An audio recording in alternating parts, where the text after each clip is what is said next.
सकाळ माध्यम समूह आणि पुणे बार असोसिएशनच्या माध्यमातून आज दिवसभराचं एक लीगल कॉन्क्लेव्ह या ठिकाणी संपन्न होतीये आणि त्या निमित्तानं आपल्यामध्ये उपस्थित आपल्या सगळ्यांच्या विनंतीला मान देऊन या ठिकाणी उपस्थित राहिले हमारे देश के कानून और न्याय मंत्री, संसदीय कार्य मंत्री, हमारे नेता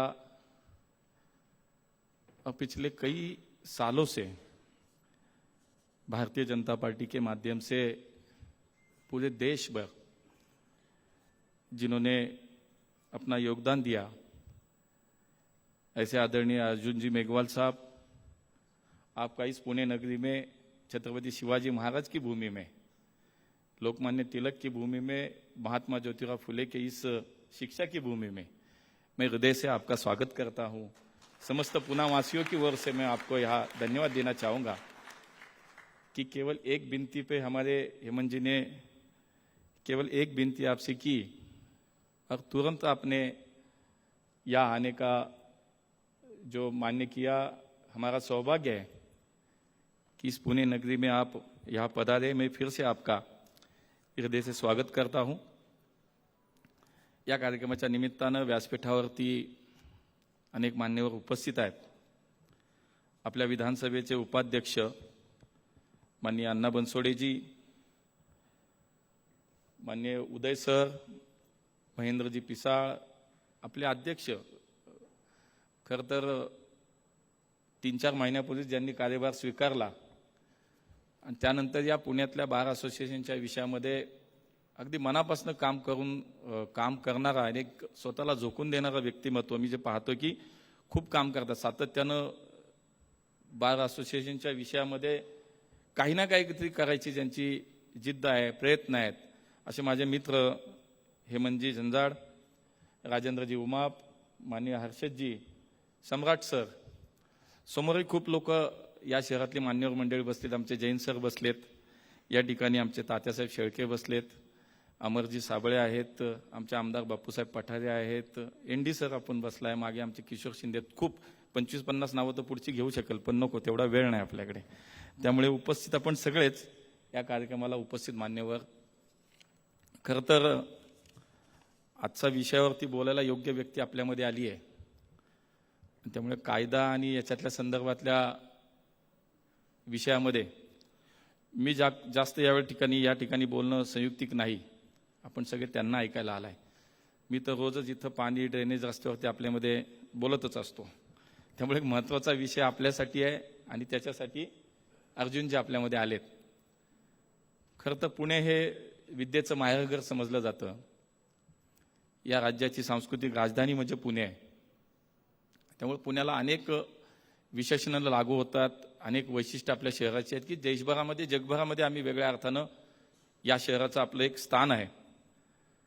आणि म्हणून मला असं वाटतं की त्यासोबतच आपण IT हब म्हणतो, छत्रपती शिवाजी महाराजांचा एक वारसा आपल्याला आहे, सामाजिक कार्यात आपण म्हणलं तर खूप मोठी नावं या शहराचा एक वारसा किंवा वैभवशाली परंपरा आमच्या शहराची आहे। त्यासोबतच या शहराला जसं आपण म्हणतो की ऐतिहासिक सांस्कृतिक वारसा आहे, त्यासोबतच या शहराला एक विधी आणि न्याय क्षेत्राचा सुद्धा एक मोठा वारसा पिढ्यानपिढ्याचा आहे। त्याच्यामध्ये जसं आता उल्लेख झाला की अगदी डॉक्टर बाबासाहेब आंबेडकरांचा सुद्धा संदर्भ या ठिकाणी देण्यात आला, सर्वोच्च न्यायालयाचे न्यायमूर्ती चंद्रचूड सरांचाही या ठिकाणी उल्लेख झाला। ही मोठी माणसं इथं बसलेली आहेत, यांनी अनेक वर्षानुवर्ष, म्हणजे आपण लहान असल्यापासून आम्ही पाहतो की पिढ्यानपिढ्या ही माणसं 2-2, 3-3 पिढ्या या शहराचं नाव या क्षेत्रामध्ये ज्यांनी मोठं केलं, अशी खूप माणसं या शहरामध्ये आहेत। आजही सर्वोच्च न्यायालय, उच्च न्यायालयामध्ये अनेक न्यायमूर्ती आपल्या शहरातले काम करतायत न्यायमूर्ती म्हणून। त्यामुळे खऱ्या अर्थाने एक विद्वानांचं शहर म्हटलं तर पुणे शहर आहे। त्यामुळे या विद्वानांच्या शहरामध्ये खरं तर आपल्याला अभिमान वाटतो की या शहरातनं आपण जातो। दिल्लीमध्ये प्रतिनिधित्व करताना मला वारंवार ठिकठिकाणी त्याची प्रचिती येते की तुम्ही पुण्यातले, आणि म्हणून पुण्याकडे पाहण्याचा एक दृष्टिकोन वेगळा आहे। आणि त्याच्यामध्ये म्हणून या वेगळ्या क्षेत्रामध्ये आपण सर्वोच्च म्हणजे खूप चांगलं काम करतो की आपलं चांगलं नाव आहे शहराचं, त्यासोबतच आपल्या या क्षेत्राचं सुद्धा नाव निश्चितपणे आज आपण जर पाहिलं तर न्याय आणि विधी क्षेत्रात सुद्धा पुण्याचं एक वेगळं नाव आहे आणि त्याच अनुषंगानं आज हा कार्यक्रमाला मला असं वाटतं की वेगळं महत्त्व नक्की आहे. जवळपास गेली 97 वर्ष या बार असोसिएशनच्या माध्यमातून काम चालू आहे. मी सकाळ माध्यम समूहाला तर खरं तर मनापासून धन्यवाद देत सर, आपण आहात, उदय सर, आपण सगळ्यात. या शहराला नेमकं काय हवंय, या शहरातल्या लोकांना काय हवंय याची एक नेमकी मला असं वाटतं की जाणीव किंवा एक जाण आपल्याला आहे. आणि त्यामुळे या शहरामध्ये अनेक वेगवेगळ्या स्वरूपाचे आपण उपक्रम करता. मग त्याच्यामध्ये धार्मिक असतील, त्याच्यामध्ये सामाजिक असतील, सांस्कृतिक आहेत, व्यापार आहे, उद्योग आहे. कुठलं क्षेत्र असं सोडलं नाही सकाळनी की ज्याच्यामध्ये सकाळ हिरदीनं भाग घेत नाही, पुढाकार घेत नाही आणि समाजाला एक चांगलं व्यासपीठ या निमित्तानं आपण उपलब्ध करून देतात. त्यातलाच आजचा हा मला असं वाटतं कार्यक्रम आहे. त्यामुळे सकाळचं खरं तर मनापासून या ठिकाणी मी धन्यवाद दिले पाहिजे आपण सगळ्यांनी की सकाळनी याच्यामध्ये पुढाकार घेतला. नाही तर आमची ही सगळी मंडळी, आमचे हेमंत आणि हे सगळे खूप काम करतात, पण कुठंतरी त्याला एक जोड आहे, त्याला कुठंतरी एक साथ हवी होती, ती मला वाटतं सकाळ माध्यम समूहाने या ठिकाणी दिली. आणि म्हणून मला असं वाटतं की पुणे बार असोसिएशन हे सुद्धा एक पुण्याच्या या सगळ्या वैभवामध्ये एक भर घालणारं एक क्षेत्र किंवा एक मला असं वाटतं की ही एक व्यवस्था आहे की ज्याच्यामध्ये वर्षानुवर्ष आपण सगळे मंडळ खूप काम करता. आणि म्हणून शेवटी शहराचं नाव शेवटी मोठं कुठं होतं, चांगलं कुठं होतं, तर सर्वार्थानं हे शहर जर संपन्न असेल तर शहराचं नाव मोठं होतं. आणि म्हणून आपण सगळे मंडळी या शहराच्या कायदा सुव्यवस्थेची जबाबदारी आपण सगळ्यांनी स्वीकारली आहे. या शहरातला कायदा सुव्यवस्था चांगला राहावा म्हणून आपण सगळे मंडळ रात्रंदिवस काम करताय. आणि म्हणून मला याचंही कौतुक वाटतं की इतक्या मोठ्या संख्येने 15,000 सभासद आहेत आज पुणे बार असोसिएशनचे, म्हणजे 15,000 मंडळी ही या शहराचा कायदा सुव्यवस्था सांभाळण्यासाठी आपण सगळं काम करता. त्यामुळे मला खूप मनापासून आनंद वाटतो की आपण सगळे याच्यासाठी खूप काम करताय. त्यामुळे बार असोसिएशनच्या माध्यमातून वकिलांच्या संदर्भातल्या अनेक अडचणी असतील, त्या ठिकाणच्या जागेच्या संदर्भातल्या अडचणी असतील, नव्यानं काही आपल्याला त्या ठिकाणी कार्यक्रम करायचे आहेत, कार्यशाळा करायच्या असतील, असे वेगवेगळे विषय आहेत. आत्ता आपण खंडपीठाचा विषय या ठिकाणी मांडला. माझी सुद्धा मनापासून हीच प्रामाणिक भावना आहे की मुंबईनंतर पुण्यामध्ये आज आपण जर विचार केला तर राज्यातलं सर्वात मोठं बार असोसिएशन म्हणून पुण्याचा उल्लेख होतो. आणि इतकं मोठं काम म्हणजे केवळ शहर नाही, पूर्ण जिल्ह्यातनं इतक्या मोठ्या प्रमाणावरती आज केसेस आणि या सगळ्या होतात. तर उच्च न्यायालयाचं निश्चितपणे खंडपीठ पुण्यामध्ये व्हावं याची मला असं वाटतं आम्ही सगळे पुणेकर म्हणून निश्चितपणे ती भावना आमची सगळ्यांची, आपण त्याला न्याय द्याल हा विश्वास या ठिकाणी मला वाटतो. आणि मला असं वाटतं की आज खरं तर विधी क्षेत्रातला AI याच्या संदर्भातला विषयासंदर्भात आज आपण या ठिकाणी बोलायला आलात. त्यामुळे खूप चांगल्या प्रकारचा हा कार्यक्रम आहे. आज आपण पाहतो की सगळ्या व्यवस्थेमध्ये आज शेती असेल, ऊर्जा असेल, आरोग्य असेल आणि जवळपास सगळ्या क्षेत्रामध्ये आर्टिफिशियल इंटेलिजन्सचं काम आपण पाहतो की सगळ्या क्षेत्रामध्ये सुरू झालं. आणि मग त्याच्यामुळे एक कमालीचे बदल या सगळ्या व्यवस्थेमध्ये आपल्याला जाणवू लागलेत. आणि म्हणूनच विधी आणि न्याय क्षेत्रात सुद्धा आता मला असं वाटतं या विषयामुळे निश्चितपणे एक क्रांतिकारी बदल आणि बदलाव हे या ठिकाणी होतील. आणि त्या संदर्भात साहेब तर नक्की आपल्याशी बोलतीलच. त्यामुळे आज AIच्या माध्यमातून नेमकं AI मधनं आज या सगळ्या ह्याच्यामध्ये AIच्या विषयामध्ये की विधी आणि न्याय क्षेत्रात नेमकं कृत्रिम बुद्धिमत्ता म्हणजे AIच्या माध्यमातून त्याचा वापर आणि भविष्यातला त्याचा नेमका काय विचार आहे किंवा भविष्य काय याच्यामध्ये या संदर्भात आज आपण सगळे माननीय अर्जुनजींना ऐकणार आहोत. आणि त्यामुळे सर्व क्षेत्रातील यंत्रणा अधिक कार्यक्षम झाल्या पाहिजेत, लोकांना सहज आणि सोप्या पद्धतीनं सेवा मिळाली पाहिजे. यासाठी AIचा जास्तीत जास्त कसा उपयोग करता येईल हा शासन पातळीवर सुद्धा विचार सुरू आहे.